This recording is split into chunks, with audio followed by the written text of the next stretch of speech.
I have a huge propensity for guilt because I was the boy in a Greek family who could do what he liked from a very early age, and did. Because the culture in the family because was to the culture was boy. patriarchal, and it was to indulge the boy. I have two wonderful sisters who never got their way as young Greek girls, obviously. And I grew up with this terrible feeling of guilt. I had feelings of guilt as a small child, knowing that I was always the one that was going to get the easy ride. And I carried that propensity for guilt in strangest ways. And I think I've finally realised one of the reasons my life has been so extreme and has felt so, in some ways, self-destructive, is that, it sounds arrogant, but I never had any feeling that my talent was going to let me down.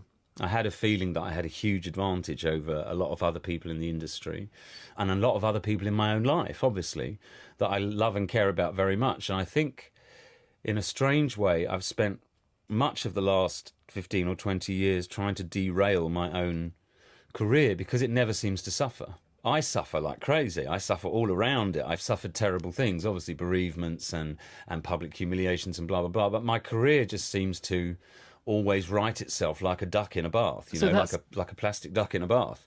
And I think in some ways I resent that.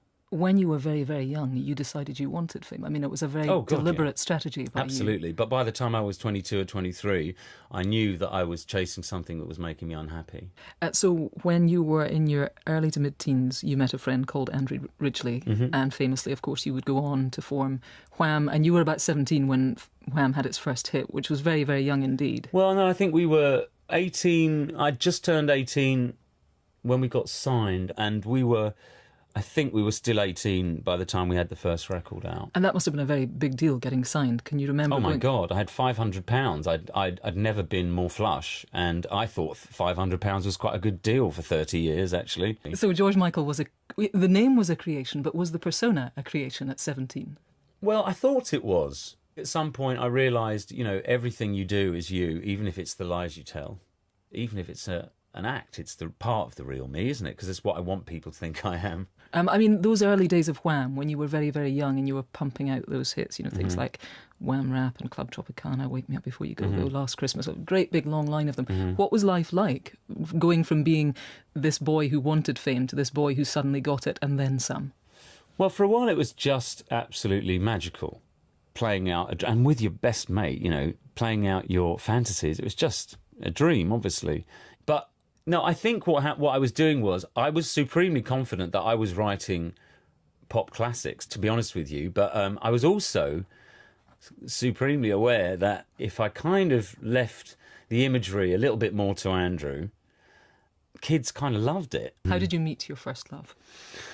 Well, what happened was actually, it was a strange thing. I don't know if people will relate to this, but there have only been 3 times in my life that I've really fallen for anyone. And each time, on first sight, something has clicked in my head that told me I was going to know that person.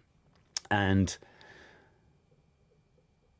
it happened with Anselmo across a lobby. So I met him in that lobby, and I didn't understand why the click happened. This is a man in a Brazilian hotel. I'm never going to see him again. Why did that happen? I didn't understand what was going on. This was the first love of my entire life. This was the first person I ever shared my life with.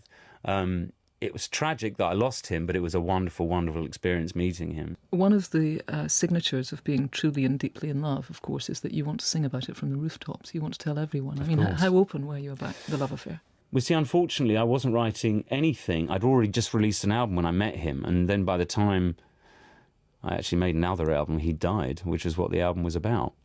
And to be perfectly honest, I think my best album, I think it probably will always be my best album, and I never want to be that inspired again, as I say to people, You said a little earlier that this is a time in your life when, probably unlike any other, you found peace and a degree of contentment. And, you've been back on the road with all the attention that has garnered. What do you think it is, essentially, that's brought you that peace?